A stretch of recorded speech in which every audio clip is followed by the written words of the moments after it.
আমি আপনাদেরকে বলবো, চলেন ওনাকে আমরা উপজেলা চেয়ারম্যান নির্বাচিত করি। যদি আমি সবার চেয়ে যোগ্য হই, আমি আপনাদের কাছে দাবি রাখছি, আমাকে হোসেনপুর উপজেলাবাসীর সেবা করার সুযোগ দিন। আমি হোসেনপুরের মানুষের জন্য কিছু করতে চাই। বিএনপি গভর্নমেন্ট এসেছে মাত্র 6 মাস হয়েছে, আরো 4.5 বছর সময় সামনে বাকি।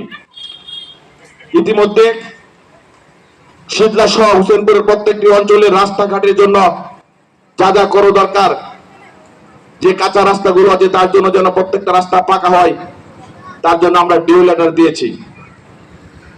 আগামী 6 মাসের মধ্যে থেকে ইনশাল্লাহ কাজ শুরু হবে। আগামী 5 বছরের ভিতরে আমরা আশা করছি শীতলা, বিশেষ করে হোসেনপুরের প্রত্যেক কোনো জায়গায় থাকবে না শীতলার কোনো রাস্তা কাঁচা থাকবে না, এবং প্রত্যেকটা মসজিদ, মাদ্রাসা, এতিমখানা, স্কুল গুলো যেন